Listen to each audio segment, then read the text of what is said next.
বগুড়ার জনপ্রিয় মাছ এবং আলুর ঘাঁটি এই নামটার সাথে অনেকেই হয়তো পরিচিত। আসসালামু আলাইকুম, I am chef Sumaiya. Welcome back to রান্নাসার শম্পা কুকিং রেসিপি। আজ আমি আপনাদের সাথে শেয়ার করব বগুড়ার ঐতিহ্যবাহী মাছ এবং আলুর ঘাঁটির রেসিপি। তার জন্য আমি এখানে নিয়েছি একটা মাছের মাথা, এটা হচ্ছে সিলভার কার্প মাছের মাথা। সাথে আমি নিয়েছি কিছু আলু, আলুগুলোকে এভাবে কেটে নিয়েছি। এখন আমি মাছের মাথাটাকে ছোট ছোট পিস করে কেটে নেব আর অন্য সাইডে আলুগুলোকে সিদ্ধ করে নেব। মাছের মাথাগুলোকে আমি এভাবে কেটে তারপর ধুয়ে নিয়েছি আর আলুগুলোকেও কিন্তু সিদ্ধ করে নেওয়া হয়ে গেছে। এবার আমি এই আলুগুলোকে ভেঙে নেব। এভাবে করে কিন্তু একদম ভেঙে নিতে হবে যেন কোনো রকম আলুতে গোটা না থাকে। আপনারা যারা যারা আমার ভিডিওটি দেখতেছেন কিন্তু এখনও লাইক দেন নাই, আমার ভিডিওটির কোনো অংশ যদি ভালো লেগে থাকে অবশ্যই একটা লাইক দিয়ে দেবেন, কারণ আপনাদের একটা লাইক আমার এই ভিডিওটা শেয়ারের জন্য কাজ করবে। আর দেখতেই পারছেন আমি কিভাবে আলুগুলোকে ভেঙে নিলাম। আমি অলরেডি পানি বয়েল করে নিয়েছি, সে বয়েল করে নেওয়া পানি এই আলু ম্যাশ করে নিয়েছি তার মধ্যে ঢেলে দিলাম। এখন আমি চামচের সাহায্যে এমনভাবে মিশিয়ে নেব যেন আলুর যে গোটাগুলো আছে সেগুলা একেবারে ভেঙে যায়। এভাবে আমি একটা গ্রেভি পেস্ট করে নিলাম আলু এবং পানির। এবার আমি চলে যাব রান্নার জন্য চুলাতে। একটা কড়াই বসিয়ে দিয়েছি, কড়াই দিয়ে দিচ্ছি হাফ কাপ পরিমাণ সরিষার তেল। গরম সরিষার তেলে আমি দিয়ে নেব কাঁচামরিচ চিরা, লাল এবং সবুজ কাঁচামরিচ আমি চিড়ে নিয়েছি, সেটা দিয়ে নিলাম। এখন এগুলাকে জাস্ট 1 মিনিটের মতো আমি ভেজে নেব। এই পর্যায়ে দিয়ে দেব পেঁয়াজ কুচি। পেঁয়াজ কুচিটাকেও আমি একটু ভেজে নেব। আমার রেসিপি কিন্তু আপনারা অবশ্যই স্কিপ করবেন না, স্টেপ বাই স্টেপ আমি শেয়ার করার চেষ্টা করেছি। আর আমি কিভাবে আজকে একেবারে কিন্তু বগুড়ার মজলিসের যে মাছ আলুর ঘাঁটি সেটাই কিন্তু আপনাদের সাথে দেখানোর চেষ্টা করছি। কথা বলতে বলতে পেঁয়াজ এবং কাঁচামরিচ ভেজে নেওয়া হয়ে গেছে। এখন আমি দিয়ে নিচ্ছি কেটে রাখা সেই মাছের মাথার পিসগুলা।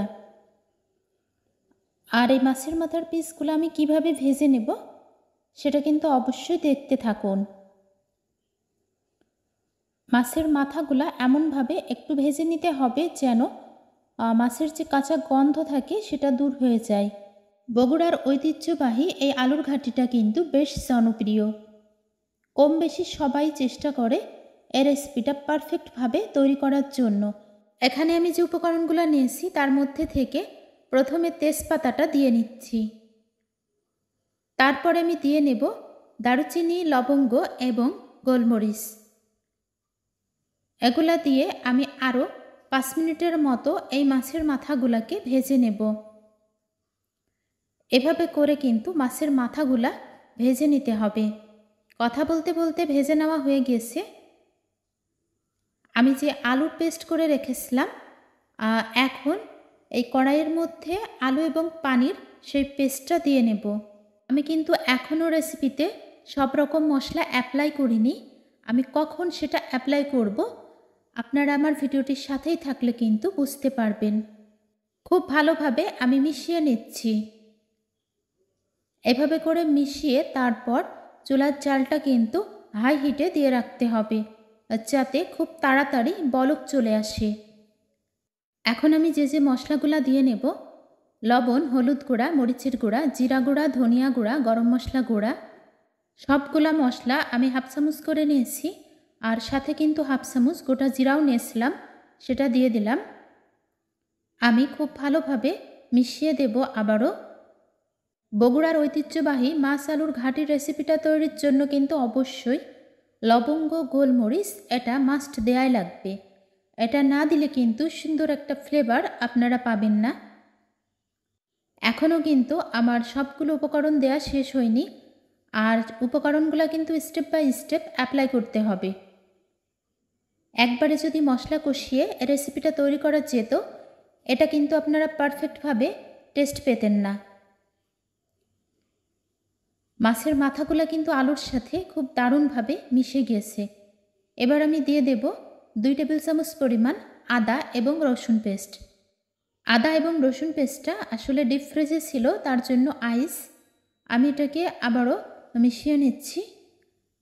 জাস্ট আমি 5 থেকে 7 মিনিটের মতো চুলার জালটা রেখে তারপর নামিয়ে নেব।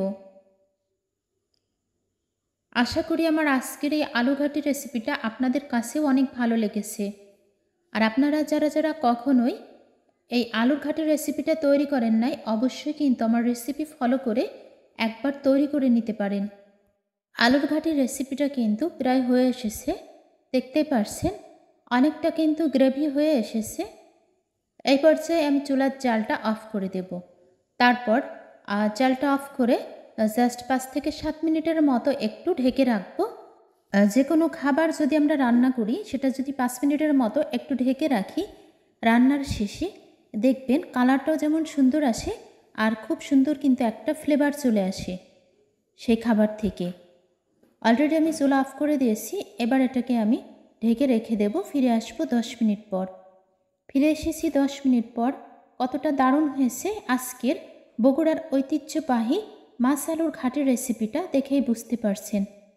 সঙ্গে থাকার জন্য সবাইকে অসংখ্য অসংখ্য ধন্যবাদ। সবাই ভালো থাকবেন, সুস্থ থাকবেন। ফিরে আসবো ইনশাল্লাহ আবারও নেক্সট কোনো রেসিপি নিয়ে। আসসালামু আলাইকুম, আল্লাহ হাফিজ। Thanks for watching. দয়া করে খাবার নষ্ট করবেন না। Please don't waste food.